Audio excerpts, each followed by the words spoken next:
नमस्कार दोस्तों रिसेंटली आपने कुछ खबरों में सुना होगा कि 2000 साल पुराना जो तमिल इंस्क्रिप्शन है वो इजिप्ट में डिस्कवर किया गया। आप देख सकते हो खबर, 2000 year old Tamil Brahmi inscription found in Egypt valley of the Kings. इसको थोड़ा सा हम डिटेल में समझेंगे कि आखिरकार एग्जैक्टली डिस्कवर क्या हुआ है, क्या चीजें हमें पता लगी हैं और इसका जो रिलेशन है इजिप्ट का साउथ इंडिया के साथ, तमिलनाडु के साथ, वो क्या है। मतलब ये जो डिस्कवरी हुई है वो क्यों इतना ज्यादा मायने रखती है, क्यों हम इसके बारे में डिस्कस कर रहे हैं, वो सब कुछ मैं आपको बताऊंगा। चलिए आगे बढ़ते हैं, लेकिन उससे पहले आप सबको बता दूं, आप में से जो भी लोग यूपीएससी की तैयारी कर रहे हैं, आप सब जानते हैं कि टीम इंडिया की जीत हुई है और इसके मौके पर सिर्फ आज के लिए, आज रात 12 बजे के लिए लोएस्ट प्राइसेस एवर दिया जा रहा है हमारे सभी यूपीएससी कोर्सेज के ऊपर। चाहे 2027 हो, 2028 का बैच हो, आपको बस यूज करना है ये कोड अंकित लाइव, मैक्सिमम डिस्काउंट के लिए लिंक कमेंट सेक्शन में दिया। अगर आपको कोई भी डाउट है, प्रॉब्लम है, ये फोन नंबर है, इस पर कॉल कर सकते हैं, मेरी टीम आपको अच्छे से गाइड कर देगी।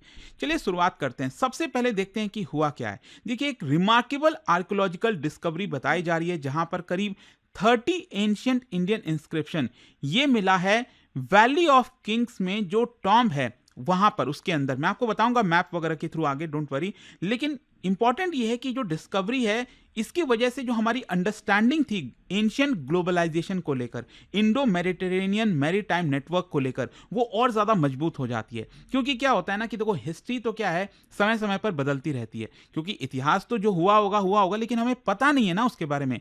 जो एविडेंस सामने आता है उसके बेसिस पर हम चीजों को अज्यूम करते हैं कि ऐसा हुआ होगा, चीजों को लिंक बनाने की कोशिश करते हैं। तो क्या होता है कि जब हमें और चीजें पता चलती हैं तो जो हमने पहले सोचा हुआ था उससे अगर वो लिंक आता है तो हम कहते हैं कि हाँ, ये चीज हम सही तरीके से सोच रहे थे। तो यहीं पर आपको देखने को मिलेगा कि फॉर एग्जांपल अगर हम तमिलनाडु की बात करें, आज तक कभी ये नहीं देखा गया था कि तमिलनाडु का कोई व्यक्ति जो है इजिप्ट के इंटीरियर में गया होगा। लेकिन अब ये जो इंस्क्रिप्शन मिला है, ये चीजें हमने डिस्कवर की हैं, इसकी वजह से सारी अंडरस्टैंडिंग अब बदल जाती है। खैर, यहां पर पहला क्वेश्चन तो ये आता है कि ये जो इंस्क्रिप्शन है कहां पर फाउंड हुआ है और क्या है ये। देखो, इंस्क्रिप्शन की डिस्कवरी आपको इजिप्ट के वैली ऑफ द किंग्स में देखने को मिलेगी। पहले आप इस मैप को समझिए, ये रहा आपका इजिप्ट का मैप और यहां पर है आपका रेड सी, और रेड सी के उधर और ऊपर जाओगे आप तो यहां पर सुएज कनाल आ जाता है, जो कि बहुत इंपॉर्टेंट है, और ऊपर मेडिटेरेनियन सी है। अब इजिप्ट में जो सबसे इंपॉर्टेंट रिवर है, आप सब जानते हैं नाइल रिवर के बारे में। अब नाइल रिवर अगर आप देखोगे तो ये साउथ से नॉर्थ की तरफ जाती है और अल्टीमेटली मेडिटेरेनियन सी में जाकर गिर जाती है। तो इसी नदी के इर्द गिर्द जो है जितने भी इंपॉर्टेंट एंशिएंट सिटीज हैं वो आपको देखने को मिलते हैं। तो यहां पर एक बहुत ही इंपॉर्टेंट शहर है, दैट इज लक्सर, और उसी के नजदीक में यहां पर मिलेगा वैली ऑफ द किंग्स। अब वैली ऑफ द किंग्स में मेनली आपको इस तरह के जो टॉम्ब वगैरह हैं वो देखने को मिलते हैं। और यहां पर मैं आपको बता दूं, ये जो वैली ऑफ द किंग है, अच्छा आपके एग्जाम पर्सपेक्टिव से भी ध्यान रखिएगा, ये नाइल रिवर के वेस्ट बैंक पर है। मतलब ये आपका नाइल रिवर साउथ से नॉर्थ की तरफ जा रही है, तो इसके वेस्ट बैंक पर आपको वैली ऑफ द किंग मिलता है। तो ये बरियल साइट है न्यू किंगडम फरो का, जो कि 16 से 11 सेंचुरी बीसी में आपको देखने को मिलती है, इंक्लूडिंग जो वर्ल्ड फेमस, आप सबने पढ़ाई होगा, एनसीईआरटी में पढ़ा होगा तुतनखामुन के बारे में, ठीक है, जो कि आपका डिस्कवर किया था, तो वो भी उसी जगह पर है। तो ये यूनेस्को वर्ल्ड हेरिटेज साइट है। ऑल्दो ये जो टॉम्ब्स हैं ये कहा जाता है कि हजारों साल पहले बनाए गए थे ड्यूरिंग रोमन पीरियड, 1st से 3rd सेंचुरी सीई में, और आगे चलकर विजिटर्स के लिए, ट्रैवलर्स के लिए ये एक्सेसिबल होते गए, इंक्लूडिंग फॉरेन मर्चेंट। तो क्या है कि जो तमिल इंस्क्रिप्शन यहां पर मिला है, ये बेसिकली आपको टॉम्ब का जो वॉल वाला है ना, आस पास के ये जो वॉल आप देख रहे हो, ठीक है, वहां पर मिला है। कुछ इस तरह का आप देख सकते हो, ये आपका फाउंड किया गया है वॉल्स पे बना हुआ। अच्छा, जो स्क्रिप्ट है वो कौन सा यूज किया गया था ये समझने की जरूरत है। हम जो स्क्रिप्ट की यहां पर बात कर रहे हैं ना स्पेसिफिकली, वो है तमिल ब्राह्मी स्क्रिप्ट। अब तमिल ब्राह्मी स्क्रिप्ट क्या है ये समझिए। देखो, मेजॉरिटी ऑफ जो स्क्रिप्ट अभी रिसेंटली डिस्कवर हुए वो तमिल ब्राह्मी, जैसा मैंने आपको बताया, बट तमिल ब्राह्मी जो है it is one of the earliest writing system जो कि ओल्ड तमिल में जो है लिखा जाता था।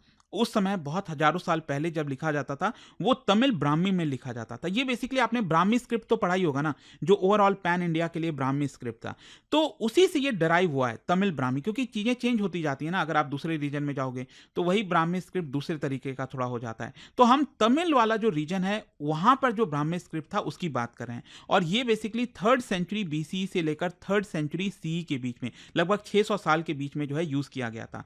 एंड बताया जाता है कि तमिलनाडु तमिलनाडु के जो केव्स हैं आज के डेट में, ट्रेड रूट हो गया, रिलीजियस साइट हो गया आज के डेट में, अगर आप साउथ इंडिया में देखोगे तो वहां पर आपको इसका वाइड यूज में देखने को मिलेगा। और ये जो स्क्रिप्ट है basically it is associated with early Tamilakam. Tamilakam जब हम बात करते हैं तो बेसिकली आज का प्रेजेंट जो तमिलनाडु हो गया, केरला हो गया, तो इस पर्टिकुलर एरिया की हम बात कर रहे हैं, तो वहां पर जो है ये हमें देखने को मिलता है। अच्छा, इसके अलावा भी और भी लैंग्वेजेस में भी फाउंड हुआ है, दैट इज संस्कृत, प्राकृत, ये भी आपको देखने को मिलेगा। लेकिन मेजॉरिटी अभी जो डिस्कवरी हुई है वो तमिल ब्राह्मी की हुई है। लेकिन हाँ, सिर्फ ऐसा नहीं है कि तमिल ब्राह्मी ही जो है वहां पर है, यहाँ पर इससे ये पता चलता है कि भारत के और जगह से भी जो लोग हैं वो इजिप्ट में जाया करते थे। अच्छा, यहाँ पर अब क्वेश्चन ये आता है कि जो स्क्रिप्ट है उसमें क्या कुछ हमें पता चल पाया है, उसमें कोई नाम सामने आया? बिल्कुल, यहाँ पर एक नाम का काफी चर्चा चल रही है, दैट इज सिकाई कुरन। सिकाई कुरन मल्टीपल टाइम्स जो है अलग अलग टर्म्स में देखा गया, एंड मे भी हो सकता है ये कि कोई पर्सनल नेम हो। कुरन बेसिकली बताया जा रहा है कि जो पर्सन ऑफ स्टेटस होता है ना, लीडर होता है, कुछ उस तरह का होगा। यहाँ पर जो एक इंस्क्रिप्शन था उसमें लिखा हुआ था सिकाई कुरन केम एंड सॉ, मतलब कहीं ना कहीं इस पर्सन की बात कही जा रही है, राइट।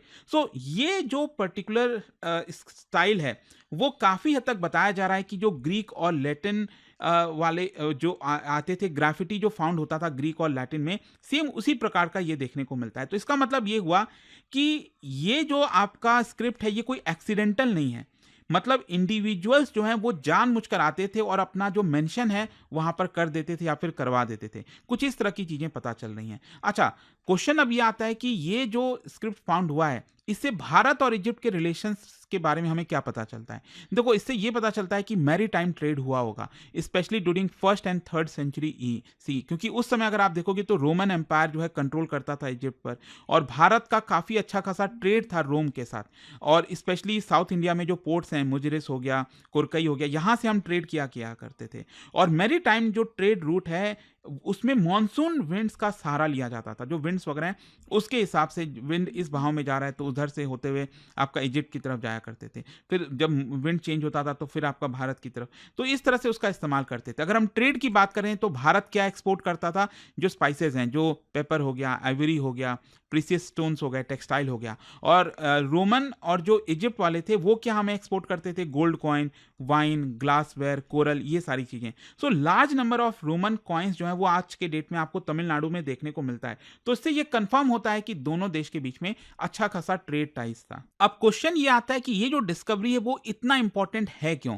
बेसिकली हमें इसका फिजिकल प्रूफ मिल गया है। प्रूफ किस चीज का?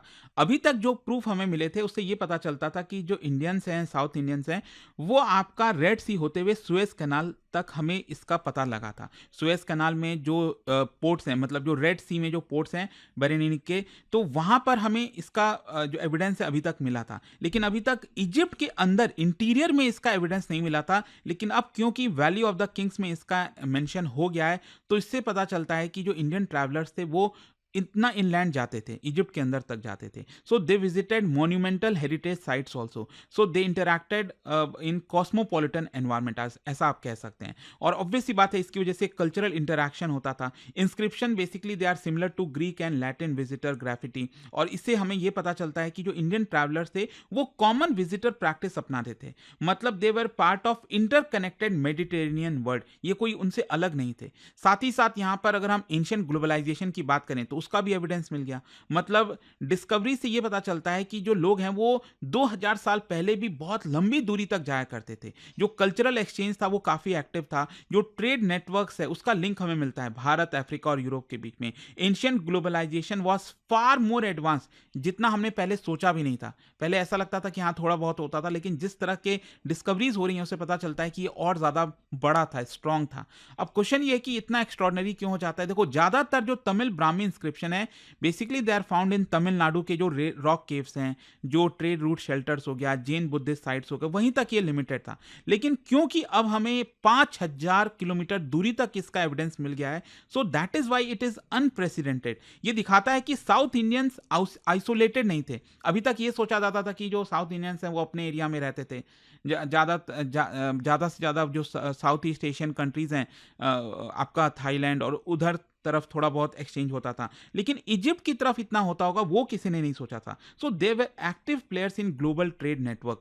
सो आई होप कि ये जो खबर आई थी 2000 साल पुराना जो तमिल इंस्क्रिप्शन मिला है उसके बारे में आपको अच्छे से समझ में आ गया होगा। और जाने से पहले एक बहुत ही इंटरेस्टिंग क्वेश्चन, जो जोग्राफिकल लोकेशन है इजिप्ट की, उसी से रिलेटेड 2 स्टेटमेंट यहाँ पर दिया है, आपको बताना है कौन सा करेक्ट है। और इसका जो राइट आंसर है आप सब जानते हैं, मेरे इंस्टाग्राम पर तो मिलेगा ही, वहां पर अगर आप नहीं हो कोई बात नहीं, टेलीग्राम से ले सकते हैं इसका सही उत्तर। और दोस्तों जैसा मैंने आपको बताया, जो विक्ट्री सेल है वो इस समय सिर्फ आज के लिए है, जस्ट बिकॉज टीम इंडिया ने जीत हासिल की। और यहाँ पर आपको यूज करना है ये कोड अंकित लाइव, जो लोएस्ट प्राइस एवर है वो आपको यहाँ पर दिया जा रहा है। एक काम कर सकते हैं, इस फोन नंबर पर कॉल कर लीजिए, मेरी टीम आपको अच्छे से गाइड करेगी, आपको यूज करना है बस ये कोड अंकित लाइव।